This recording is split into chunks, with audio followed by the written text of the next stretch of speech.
Hello guys, welcome to the new episode of my channel. আমি সঞ্জীব তোমাদের সাথে। এখন এই ভিডিওতে মূলত দুটো সিনেমার ট্রেলার এবং দুটো গান নিয়ে কথা বলবো। তো মাঝখানে বেশ কিছুদিন 3-4 দিন হয়ে গেলো আমি কোনো ভিডিও আনিনি because of my health issue. একটু শরীর খারাপ ছিল খুবই, এখনও স্টিল নাও শরীর খারাপ আছে, বাট একটু বেটার আছে, তাই আবার ভিডিও নিয়ে চলে এলাম।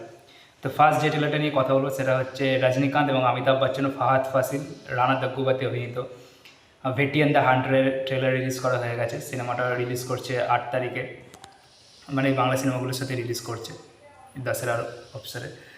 তো সেটা ট্রেলার এসে, সেই ট্রেলারটা হিন্দি ট্রেলারটা আমি মেলো দেখেছি, আমি তামিলটা দেখিনি বিকজ ওই ল্যাঙ্গুয়েজ আমি বুঝি না বলেই দেখিনি। তো হিন্দি ট্রেলারটা কেমন লাগলো আমার সেটা নিয়ে কথা বলবো। দেখো, হিন্দি ট্রেলারটা আমি কখনোই বলবো না যে একদম অনবদ্য কিছু হয়েছে দারুণ ট্রেলার, এরকম কিছু না। এরকম সিনেমা আমরা প্রচুর দেখেছি, বাট এই যে ট্রেলারের যে কনসেপ্টটা, যেটা মূলত আন্ধ্রাতে যে একটা ঘটনা হয়েছে, একজন পশুর আক্তার ম্যাডামের সাথে যে ঘটনাটা হয়েছিল কিছু বছর আগে, 18 সাল নাগাদ মনে হয়। তো সেই ঘটনাটার ওপরেই বেস করে কিন্তু সিনেমাটা তৈরি হয়েছে, ঠিক আছে। এবং আমি এর আগেও একটা জিনিস বলেছিলাম যে অমিতাভ বচ্চনের ক্যারেক্টারটা মূলত শ্যুট আউট অ্যাট লোখান্ডওয়ালাতে যেরকম ক্যারেক্টারটা ছিল, তার সেরকম ক্যারেক্টারের উপরেই কিন্তু নির্ভরশীল, এবং ট্রেলারে সেটাই বোঝা গেল। বাট এই সিনেমাটা কিন্তু আজকের দিনে আমাদের দেশে, স্পেশালি বেঙ্গলে, মানে আমাদের রাজ্যে দাঁড়িয়ে এই সিনেমাটা কিন্তু একটা বড় এফেক্ট ফেলতে পারে। কারণ বর্তমানে আমাদের রাজ্যে যে আরজিকর যে ঘটনাটা হলো, সেটা আমরা প্রত্যেকেই জানেন কতটা নৃশংস একটা ঘটনা ঘটেছে আমাদের রাজ্যে। সেখানেও কিন্তু এখন পর্যন্ত আমরা কোনো জাস্টিস পাইনি। এবার এইখানেও কিন্তু সিনেমাটার কিন্তু সেই ইয়েতে, অমিতাভ বচ্চনের ইয়েতে একটা খুবই পপুলার ডায়লগ আপনারা এখানে শুনতে পাচ্ছেন, justice delayed means justice denied. এই ডায়লগটা কিন্তু আমরা কিছুদিন আগে প্রত্যেকটা রাস্তাঘাটে, প্রত্যেকটা চড়াইতে আমরা এই ডায়লগটা কিন্তু, এই স্লোগানটা কিন্তু আমরা শুনেছি। তো এই এই সাবজেক্টটার সঙ্গে কিন্তু বাঙালি আজকে কিন্তু খুব রিলেট করতে পারবে এখানে। আর এখানেও আমাদের যখন এই ঘটনাটা হয়, তখন অনেকে বলেছিল এদের এনকাউন্টার করে মেরে দেওয়া উচিত। আর এখানেও কিন্তু প্লট সেই একটাই, যে এনকাউন্টার করতে হবে 3 দিনের মধ্যে, ঠিক আছে। এইটা নিয়ে পুরো গল্পটা। তো তার অনেক পলিটিক্যাল পাওয়ার দেখানো হয়েছে, বিশাল বড় তার ক্ষমতা রয়েছে। এবার এখানে কে ভিলেন, রানা দুগ্গবাতি কি পুরো ভিলেন, নাকি ফাহাদ ফাসিলের ক্যারেক্টারটা কি, এগুলো কিন্তু ট্রেলারের মধ্যে কিছু রিভিল করা হয়নি, ঠিক আছে।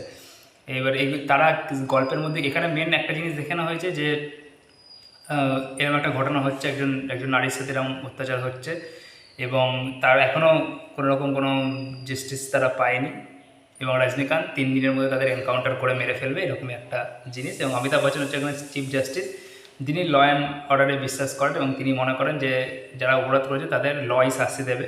এরকম নয় যে শাস্তি, একটা অপরাধকে দমন করার জন্য পুলিশ তাদের এনকাউন্টার করে আরেকটা অপরাধ করবে, এটা তিনি চান না। আর অন্যদিকে রজনীকান্ত চান যে 3 দিনের মধ্যে তাদের এই ধরনের ক্রিমিনালদের এনকাউন্টার করে মেরে দিতে। তো এই দুজনের দ্বন্দ্ব।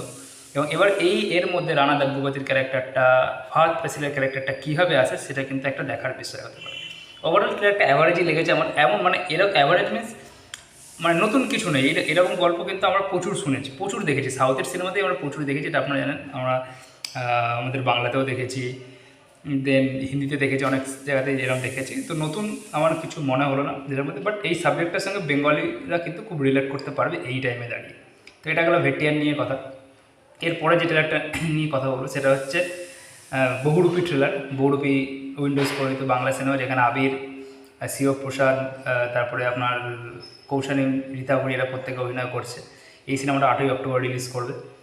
তো এর ট্রেলারটার সাথে টেক্কার ট্রেলারের একটা মিল আছে। সেই মিলটা হচ্ছে দুটো ট্রেলারই কিন্তু এইরকম লোকেদের গল্প, যারা সমাজের মিডিল ক্লাস, খুবই শিক্ষিত একজন, কিন্তু তাদের সঙ্গে সমাজ কোনোভাবে আনজাস্টিস করছে, ঠিক আছে। হয় কারোর চাকরি চলে যাচ্ছে, নয় তা কাউকে কোনোভাবে ফাঁসানো হচ্ছে, তারা এবার সমাজের বিরুদ্ধে রুখে দাঁড়াচ্ছে।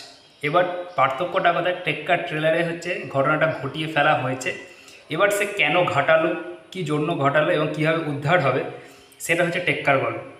আর বহুরূপীর গল্পটা হচ্ছে সমাজ তার সঙ্গে আনজাস্টিস করেছে, এবার সে একের পর এক ঘটনা ঘটিয়ে চলেছে, ঠিক আছে। এবং পুলিশ তাইকে আটকাতে পারবে, এটা হচ্ছে বহুরূপীর গল্প, ঠিক আছে। তারা কিন্তু গল্পের মধ্যে এটা কোনো জায়গাতেই লুকায়নি যে এখানে মানে নেগেটিভ সাইডের ক্যারেক্টারটা প্লে করছে হচ্ছে আমাদের শিবপ্রসাদ। তাকে এখান থেকে সেই যে বা ডাকাত, ব্যাংক ডাকাত যে সেটা কিন্তু দেখানো হয়ে গেছে এখানে। এবার হচ্ছে এই ক্যাট অ্যান্ড র্যাটের যে রেসটা, এটা কিভাবে তারা স্ক্রিনে ফুটিয়ে তোলে।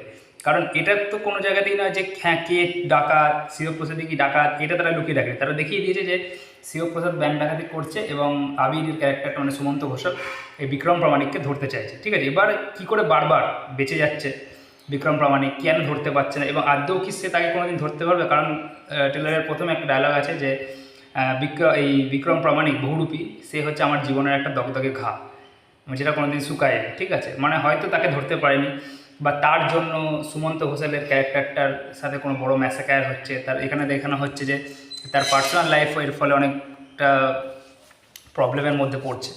তো সেই জিনিসটাও একটা বড় ম্যাটার ক্রিয়েট করছে, তার পার্সোনাল লাইফে কি কোনো ম্যাসাকার হচ্ছে কিনা সেটা একটা দেখার বিষয়।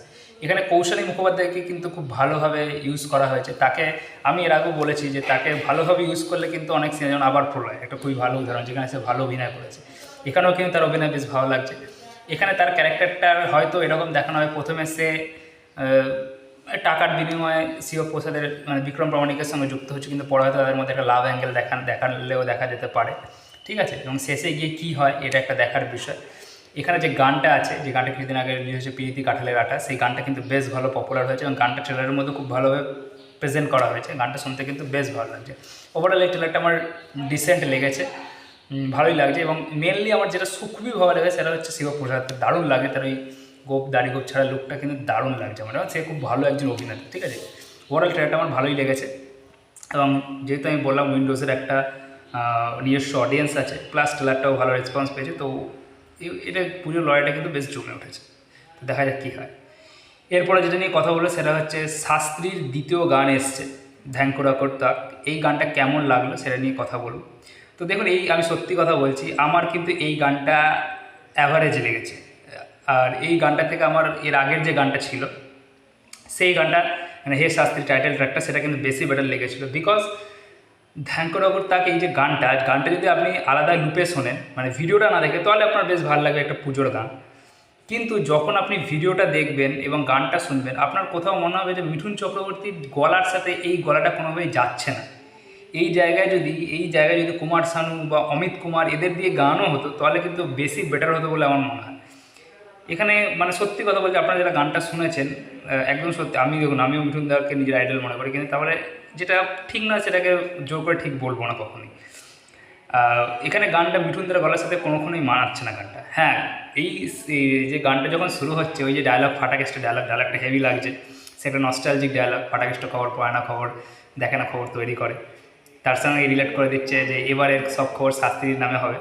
এখানে সে নিজের ক্যারেক্টারটাকে কিন্তু একটুখানি মানে কী বলবো, একটু ব্যঙ্গ করে বলছে, ঠিক আছে, তার ক্যারেক্টারটাকে। অ্যান্ড দেন যে মিঠুনদার যে এন্ট্রিটা হচ্ছে, এই একটা ঘাড় নিচু করে একটা যেমন করে সে হাঁটে বরাবরই, সেই যে এন্ট্রিটা হচ্ছে, সেই মানে মনে হচ্ছে একটা মেগাস্টারের এন্ট্রি হচ্ছে, এই পিছনে মিউজিকটা বাজছে, মেগাস্টারের এন্ট্রি হচ্ছে, একটা মনে হচ্ছে সেই ফিলটা আনছে। দেখুন, আজকে তো এই ধরুন ভেট্টিয়া নেই, অমিতাভ বচ্চনকে যেভাবে এন্ট্রি দিচ্ছে, বা রজনীকান্তকে যেভাবে এন্ট্রি দিচ্ছে, বাংলায় সেই বাজেটটা নেই। তো মিঠুন দার ক্ষেত্রে সেই এন্ট্রিটা, কিন্তু তা সত্ত্বেও তার নিজের যে ক্যারিশমা, সেই ক্যারিশমাতে কিন্তু সেই এন্ট্রিটাকে লার্জার দ্যান লাইফ করে তুলছে। আমার এন্ট্রিটা দারুণ লেগেছে, ঠিক আছে? প্লাস এই গানটার মধ্যে কিছু জিনিস দেখানো হচ্ছে, দেখবেন যে একটা জায়গায় দেখানো হচ্ছে দেবশ্রী ম্যাম রয়েছে, তাদের যে ছেলে রয়েছে তার রয়েছে, কিন্তু হঠাৎ করে তারপরে যখন ক্যামেরার অ্যাঙ্গেল ঘুরছে, দেখছি মিঠুন দা একা। মানে এটাই দেখানো হচ্ছে গানের মধ্যে, যে তিনি যখন আস্তে আস্তে উঁচু জায়গায় চলে যাচ্ছেন, তখন কি তার পরিবারের লোকজনও কিন্তু তার থেকে দূরে চলে যাচ্ছে, সে একা হয়ে যাচ্ছে, ঠিক আছে?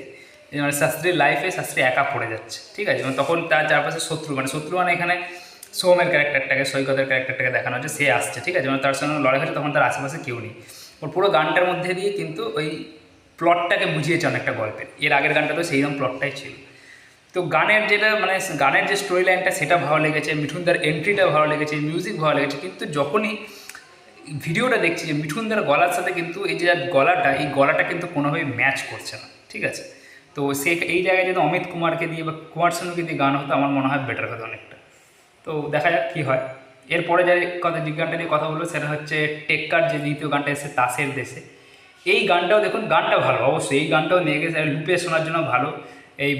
যেমন গানটা আজকের দিনে দেখি খুব যে দিন বদলের ডাক, এই ধরনের যে জিনিস আসছে, বুক ভরা সাহস, এইসব যে গানের মধ্যে যে লিরিক্সগুলো কিন্তু দারুণ লাগছে, আমার শুনতে বেশ ভালো লাগে।